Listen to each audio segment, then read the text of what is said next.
Depuis sa tendre enfance, le Padre Pio avait été gratifié d'apparitions de Notre-Dame, de Saint Joseph, de son ange gardien et même parfois de Jésus accompagnant sa Sainte Mère. Il faut dire aussi que le diable avait eu l'autorisation de Dieu de le terroriser puisque n'ayant que 9 ou 10 ans, il se rendait à l'église de Pietrelcina et alors un chien comme enragé courait derrière lui pour le détourner de ses réflexions religieuses. Il se réfugiait à l'église et y trouvait le calme et le réconfort. Les choses se sont-elles arrêtées là? Ont-elles changé lorsque le Padre Pio est devenu prêtre?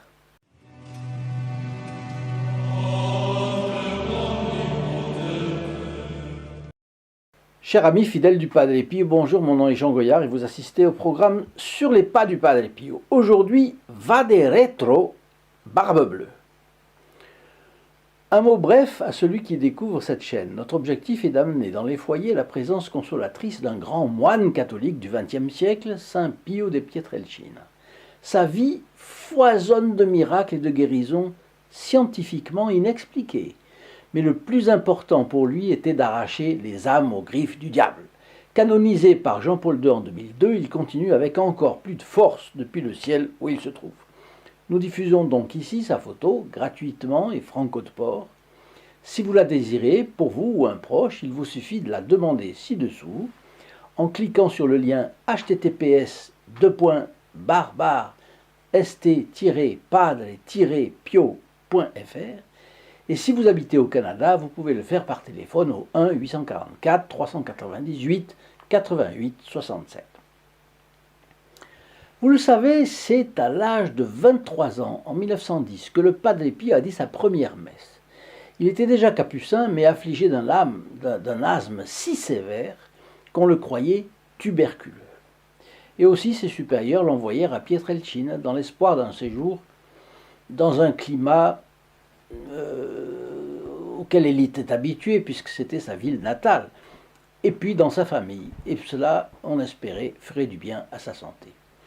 Lui-même était très préoccupé, car il ne savait pas s'il pourrait rester dans l'ordre capucin, et c'était une dure épreuve, puisque c'est là qu'il se sentait la vocation de servir Jésus-Christ et son épouse mystique, la Sainte Église catholique, apostolique et romaine. En avançant dans la lecture de Padre Pio, mon père spirituel, d'Emanuele Brunato, c'est un livre qui contient des choses intéressantes. Je l'ai commenté avant-hier avec vous et nous découvrons aujourd'hui que l'auteur de l'ouvrage avait été rencontré par le Padre Pio, en réalité, en 1919-1920, à San Giovanni Rotondo. Et comme il était sans un sou vaillant, eh bien, il a été hébergé quelque temps à Pietrelcina, justement dans la chambre où avait logé le Padre Pio. Et il commente que malgré 3 ou 4 couches de chaux, les parois de la chambre du Padre Pio laissaient toujours paraître, 10 ans après, de nombreuses taches d'encre, laissées par les encriers que le démon avait lancés contre le bon capucin. Certains voisins ont gardé le souvenir apeuré de bruits de bagarre dans la chambre du Padre, et qui trouvaient leur sommeil, des bruits de barres de fer qui tapaient les unes contre les autres et contre le Padre Pio. C'est ainsi que le sommeil, la santé, les prières, les méditations, la vie de contemplation du Padre Pio étaient troublés par les démons qui le frappaient jusqu'au sang, de jour comme de nuit. Alors ces apparitions ont inspiré une grande crainte au Padre Pio. Quand on va vous tabasser, dans l'instant d'après, forcément, vous avez une crainte aiguë même. Longtemps après, on l'a entendu dire bien des fois qu'il ne méprisait pas les démons tant ceux-ci lui inspiraient de la peur. En d'autres occasions, il conseillait à ses fils et filles spirituels de mépriser le diable. Ben, c'est qu'il y a méprisé et méprisé. Il ne méprisait pas les démons dans le sens que l'affaire est sérieuse. Il en va du salut éternel de chacun et de tous ceux avec lesquels on peut faire de l'apostolat, c'est-à-dire au fond tous ceux que l'on cherche à élever vers Dieu. Et d'un autre côté, il les méprisait et conseillait que nous en fassions autant, dans le sens que l'on ne doit pas donner au diable plus d'importance qu'il n'en a. Il n'est qu'un ange déchu, il est le tordu pour toujours, le vaincu, l'homicide, le menteur, il est humilié dans chaque sein qui a correspondu à la grâce reçue en vertu de la passion et de la mort de notre Seigneur Jésus-Christ. Lui qui était si intelligent n'a pas eu l'intelligence de considérer que son cri de révolte le placerait dans la plus totale infériorité par rapport à n'importe quel homme vertueux, et cela pour l'éternité. Alors, dans une lettre de 1917 au père Agostino à San Martin-Lanes, son confesseur, le Padre Pio écrivait ceci: Jésus, la douce petite Madone, mon ange gardien, me visite toujours, mais le Seigneur permet néanmoins à Barbe-Bleue de me battre à mort. Quand finira ma pénitence en ce lieu? Et encore, l'ennemi commun ne cesse de m'apparaître sous ces formes horribles et de me battre d'une manière épouvantable. Mais vive l'immense amour de Jésus qui me récompense de tout. Et puis plus loin, Barbe-Bleue et ses affidés n'arrêtent pas de me frapper. Mais Jésus et les autres nobles personnages, dans leurs fréquentes visites, me réconfortent. Vive Jésus! C'est l'extrait d'un cahier de brouillon manuscrit du Padre Pio. Voyez. Alors, coup sur coup, le Padre Pio a mentionné Barbe-Bleue. Et ça vous étonne peut-être. C'est une des dénominations sous lesquelles il désignait le diable pour mieux l'humilier. Il le qualifiait tour à tour de cosaque, crapule, ogre, malheureux apostat, malheureux dégoûtant, bête immonde, scélérat, Barbe-Bleue et autres épithètes encore. Cette vidéo n'est pas encore terminée.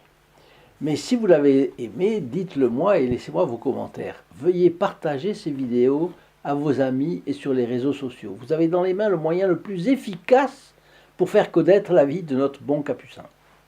Pardon.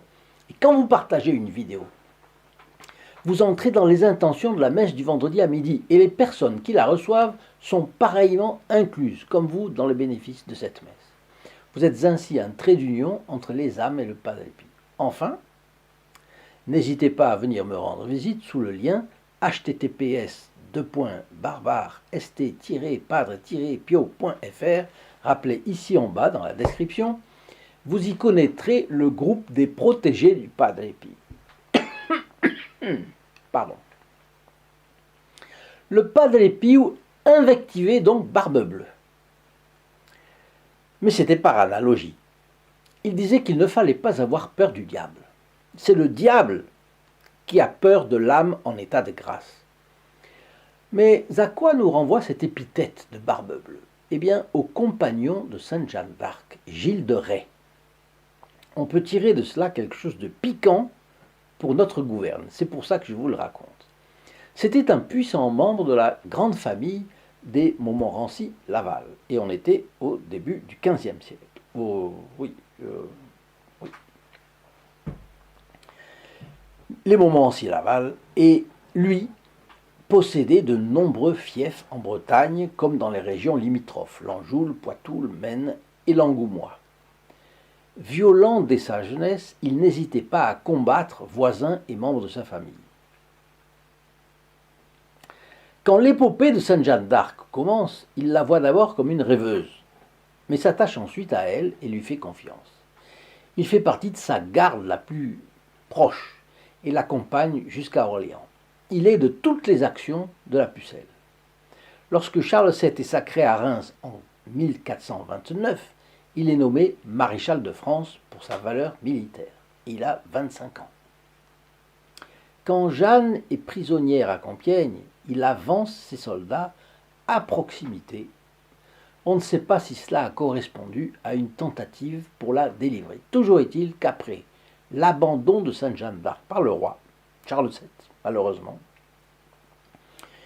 puis le martyre de la Pucelle, eh bien, il se désengage de la guerre aux côtés de Charles VII et revient sur ses terres en Bretagne, ou à la limite, en 1433. Bien qu'il reste fidèle au roi de France, sans s'allier avec ses ennemis, sa décadence est rapide. Il dérive vers la jouissance de ce luxe effréné qu'a produit la Renaissance. Il a autour de lui, comme une cour très riche, une garde prétorienne de chevaliers splendidement vêtus et équipés. Il a même une maison ecclésiastique. À ce rythme, sa fortune s'étiole. Il vend des biens considérables, mais pour compenser, il fait de l'alchimie, pour trouver de l'or. Il verse dans l'ésotérisme, ajoute à cela des pratiques de sodomie et de meurtre, et le comte de Charles Perrault l'a immortalisé sous les traits d'un égorgeur de plusieurs femmes. Et là, on voit que cette légende est arrivée jusqu'à l'Italie et au Padre Pio. Ces actes, qui suffisaient à le conduire à l'enfer, allaient aussi lui attirer une punition exemplaire en ce bas monde. Gilles de Rais a été condamné à mort pour apostasie, hérésie, magie, sorcellerie, et pour avoir évoqué des démons et puis tué des enfants des deux sexes. Ce qui surprend est ce qui va se passer à son procès. Il était craint de tous à cause de ses richesses, de ses relations, de ses châteaux, mais aussi de ses actes de rage incoercibles que tous lui connaissaient. Personne ne se risquerait à le provoquer. Il se présente à son procès, en grand apparat et escorté. Au moment de l'interroger, les juges qui siègent sous un crucifix, comme on faisait autrefois, un grand crucifix, lui présentent les Saintes Écritures et l'engagent à jurer de dire la vérité. Il devient blême et quitte les lieux, séance tenante.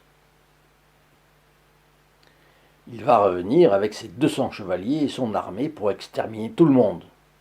C'est bien ce qui arrive. Mais il apparaît quelque temps après, vêtu de la bure grossière des condamnés. Il jure de dire la vérité et fait l'aveu de ses crimes. Aveu qui va le mener à son exécution. Dans l'âme de quelqu'un de sa trempe, mais dont la conscience reste marquée par le Moyen-Âge, si chrétien et vieux de seulement 150 ans à l'époque, la foi reste profonde. On prend encore au sérieux le jugement de Dieu qui vient après la mort. Et après la mort, chacun sait qu'il y a le ciel pour les amis de Dieu et l'enfer pour les complices du diable. Alors Gilles de Rais se repent. Il demande la levée de son excommunication, parce qu'il avait été excommunié. Il avait mis la main sur un prêtre dans une église. Bon. Il demande la levée de son excommunication. Il l'obtient. Il se confesse. Il assiste à la messe et part à la mort, qu'il sait avoir méritée. On était en 1440. Le plus stupéfiant, ce n'est pas cela. Le plus stupéfiant est que dans la procession qui le conduit au gibet, il y avait les parents des enfants assassinés. Il priait le chapelet pour le salut de son âme. Pourquoi ? Parce qu'il y a plus de gloire pour Dieu à ce que sa grâce convertisse le plus méchant des criminels.